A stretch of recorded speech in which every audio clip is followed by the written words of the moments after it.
حضرت عائشہ رضی اللہ فرماتی ہیں کہ حضور پر وحی کی شروعات سچے خوابوں سے ہوئی۔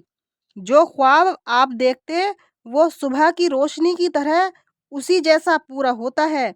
اس کے بعد حضور تنہائی پسند کرنے لگے اور غار ہرا میں یکسوئی اور تنہائی اختیار کی۔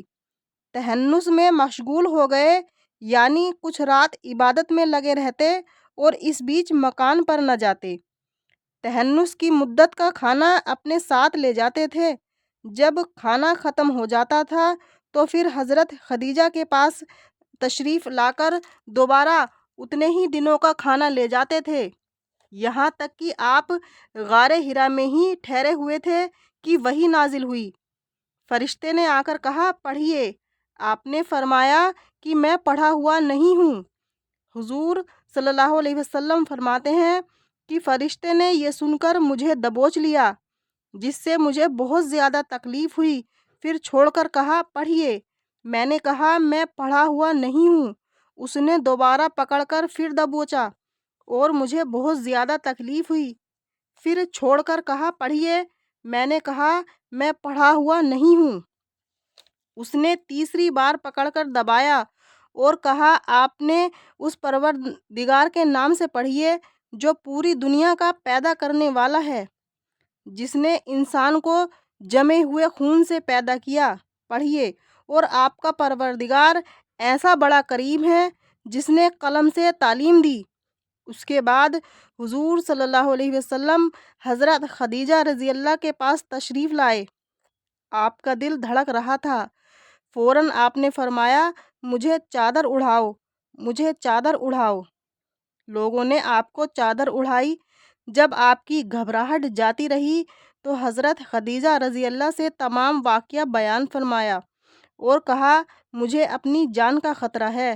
حضرت خدیجہ رضی اللہ نے عرض کیا کہ خدا کی قسم، اللہ تعالیٰ آپ کو رسوا نہ کرے گا، کیونکہ آپ رشتوں کو جوڑتے ہیں، لوگوں کے لیے تکلیف اٹھاتے ہیں، غریبوں اور مزدوروں کو کھلاتے پلاتے ہیں، مہمان کی مہمانداری کرتے ہیں اور مصیبتوں اور پریشانیوں کو دور کرنے کے لیے لوگوں کی مدد کرتے ہیں۔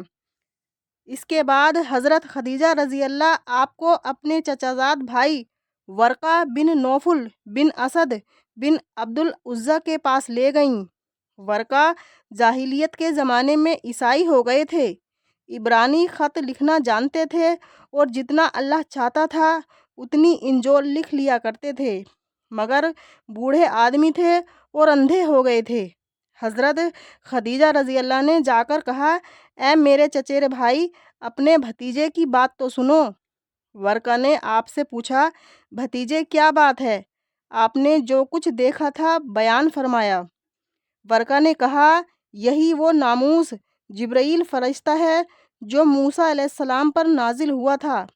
کاش میں اس نبوت کے دن میں جوان ہوتا، کاش میں اس زمانے میں زندہ ہوتا جب آپ کی قوم آپ کو نکالے گی۔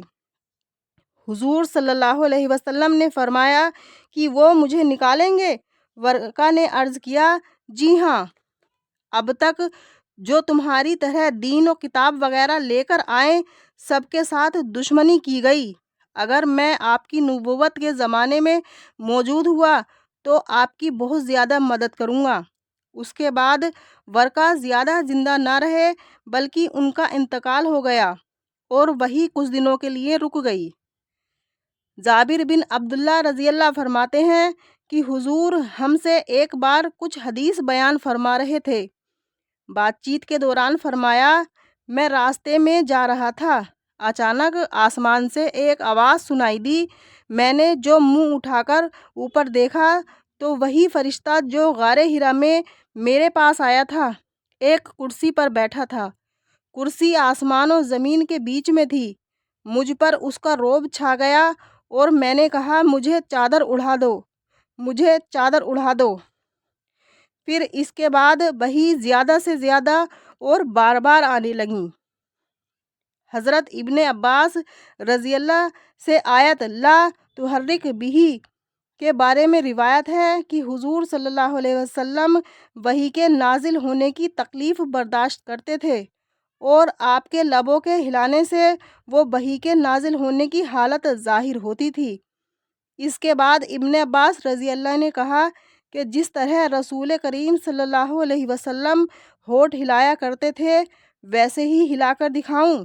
اس پر اللہ تعالیٰ نے آیت لا تحرک بہ نازل فرمائی۔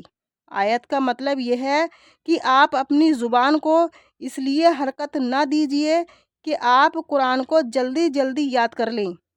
قرآن کا جمع کرنا اور اس کو پڑھوا دینا تو ہمارے ذمے ہے۔ مطلب یہ ہے کہ آپ کے سینے میں قرآن کو جمع رکھنا اور آپ کو قرآن دوبارہ پڑھوانا ہمارے ذمے ہے۔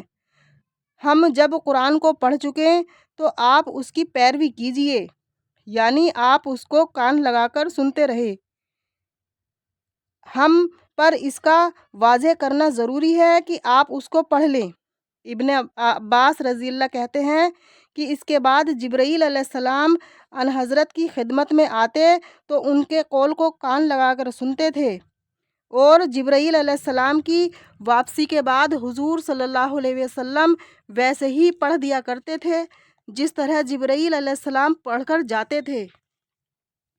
حضرت ابن عباس رضی اللہ کہتے ہیں کہ آن حضرت صلی اللہ علیہ وسلم سب لوگوں سے زیادہ سخی اور سب سے زیادہ آپ کی سخاوت رمضان کے مہینے میں ہوتی تھی، جبکہ جبرائیل علیہ السلام ملاقات کے لیے آتے تھے اور ملاقات رمضان کی ہر رات میں ہوتی تھی۔